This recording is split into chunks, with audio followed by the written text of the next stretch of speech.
بسم اللہ الرحمن الرحیم۔ السلام علیکم ورحمۃ اللہ وبرکاتہ۔ ڈیئر اسٹوڈینٹس، کیسے ہیں آپ سب؟ اللہ سے دعا ہے کہ وہ آپ کی زندگی اور نیک اعمال میں برکتیں عطا فرمائے اور ماہ رمضان المبارک کو آپ کے لیے خیر و برکت کا باعث بنائے، آمین۔ اپنے آج کے کام کا آغاز کرنے سے پہلے پچھلے لیکچر کی بات کر لیتے ہیں۔ اپنے پچھلے لیکچر میں ہم نے حدیث نمبر 2 کی تھی اور آپ کو اس کی لرننگ اور پریکٹس اسائن کی گئی تھی۔ امید ہے کہ آپ نے ڈائری اچھی طرح تیار کی ہوگی۔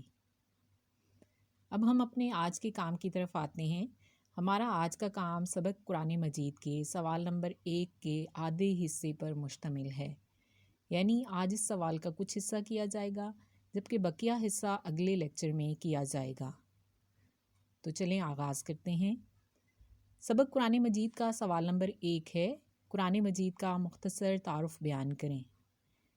یعنی اس سوال کے جواب میں آپ قرآن کے حوالے سے اہم نکات سے آگاہی حاصل کریں گے۔ مثلاً لفظ قرآن کے معنی کیا ہیں، نزول قرآن کا ابتدائی زمانہ کون سا تھا، قرآن کیوں نازل ہوا، اور اس کے اہم موضوعات کے بارے میں بھی آپ اسی حصے میں آگاہی حاصل کریں گے۔ تو اب ہم جانتے ہیں کہ قرآن کا معنی و مفہوم کیا ہے۔ قرآن کا لفظ قرأ یقرأ سے بنا ہے، جس کے معنی ہے پڑھنا اور تلاوت کرنا۔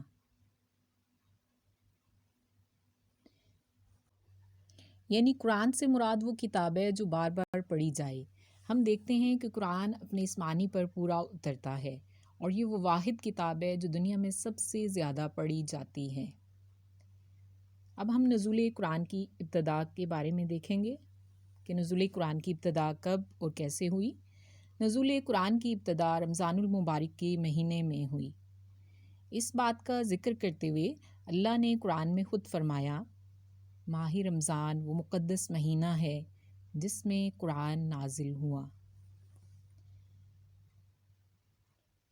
آپ صلی اللہ علیہ وآلہ وسلم اکثر غار حرا میں عبادت اور غور و فکر کے لیے جایا کرتے تھے۔ ایک بار آپ صلی اللہ علیہ وآلہ وسلم وہاں عبادت میں مصروف تھے کہ اچانک غار کی تاریکی روشنی میں بدل گئی۔ حضرت جبرائیل علیہ السلام آپ کے پاس حاضر ہوئے اور سورۃ الق کی پہلی 5 آیات آپ تک پہنچائیں۔ ڈیئر اسٹوڈنٹس، کیا آپ جانتے ہیں کہ اپنے پچھلے لیکچر میں بھی ہم نے اس حوالے سے کچھ بات کی تھی؟ جی ہاں، یہ وہی پہلی وحی ہے جس میں آپ صلی اللہ علیہ وآلہ وسلم کو اقرا یعنی پڑھنے کا حکم دیا گیا تھا۔ تو جب آپ صلی اللہ علیہ وآلہ وسلم پر پہلی وحی نازل ہوئی، اس وقت آپ کی عمر مبارک 40 سال تھی۔ اس پہلی وحی کے نزول کے بعد وقتاً فوقتاً آپ صلی اللہ علیہ وآلہ وسلم پر وحی نازل ہوتی رہی۔ جس وقت جس حکم کی ضرورت ہوتی، اللہ کا فرشتہ جبرائیل پیغام لے کر حاضر ہو جاتا۔ تقریباً 23 سال تک یہ سلسلہ جاری رہا، یہاں تک کہ دین مکمل ہو گیا۔ اب ہم ضرورت اور اہمیت قرآن کو جانیں گے، یعنی قرآن آخر کیوں نازل کیا گیا۔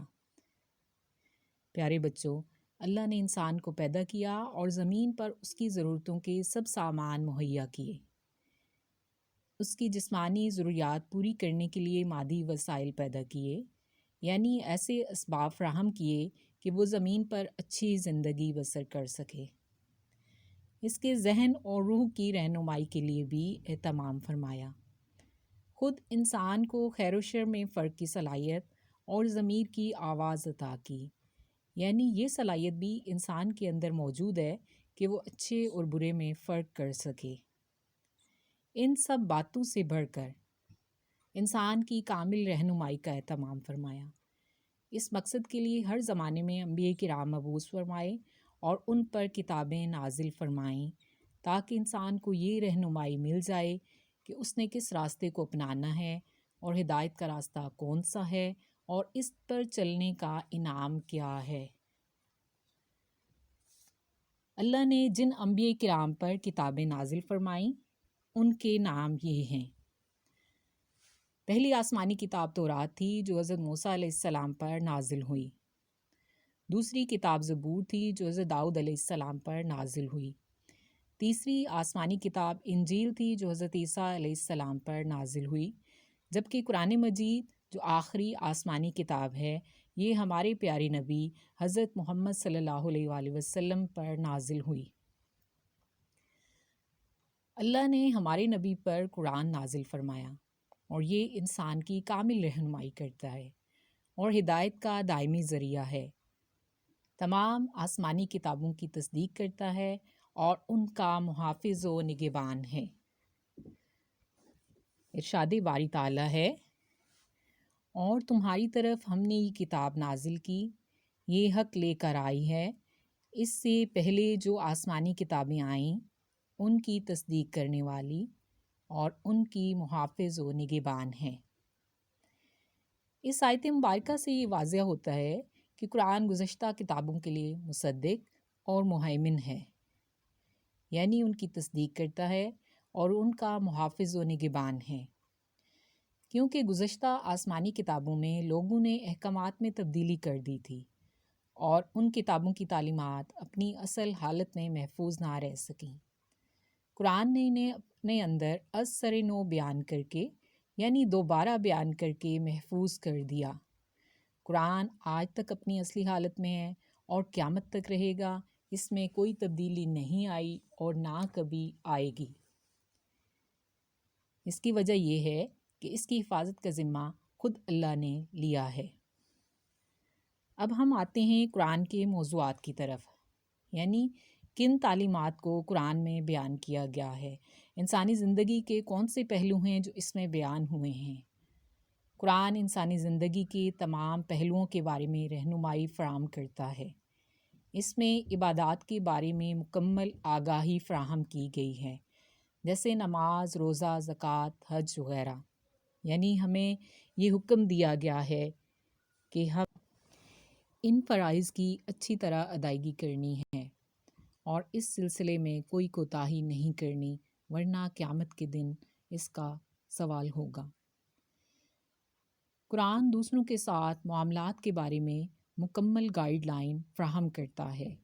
اس میں والدین، اولاد، رشتہ داروں، پڑوسیوں، فقیروں، مسافروں وغیرہ غرض سب کے حقوق بیان کیے گئے ہیں اور ان سب کی ادائیگی کی تاکید کی گئی ہے۔ قرآن میں خیر و شر کی وضاحت کی گئی ہے اور یہ بھی فرمایا گیا ہے کہ اگر ذرہ بھر کسی نے نیکی کی ہے تو قیامت کے دن اسے خدا کے ہاں دیکھ لے گا، اور اگر ذرہ بھر برائی کی ہے تو اسے بھی خدا کے ہاں دیکھ لے گا۔ اسی طرح سیاسی، سائنسی، معاشی اور معاشرتی بین الاقوامی معاملات کے بارے میں بھی مکمل رہنمائی موجود ہے۔ غرض قرآن کریم رہنمائی کا خزانہ ہے، اس میں وہ سب باتیں وضاحت کے ساتھ بیان کی گئی ہیں جن کو جاننے کا انسان کے پاس اور کوئی ذریعہ نہیں۔ پیارے بچوں، اللہ سے دعا ہے کہ وہ اپنے اس خزانے سے ہمیں بھرپور نوازے اور قرآن کے نور سے ہماری دنیا و آخرت منور فرمائے، آمین۔ اب آپ اپنی آج کی ڈائری نوٹ کر لیں۔ آج کی ڈائری سبق قرآن مجید کا سوال نمبر 1، قرآن کے موضوعات تک یاد کرنا ہے اور اس کی تحریری مشق بھی کرنی ہے۔ ہمارا آج کا لیکچر مکمل ہوا، اجازت چاہتی ہوں، اللہ حافظ۔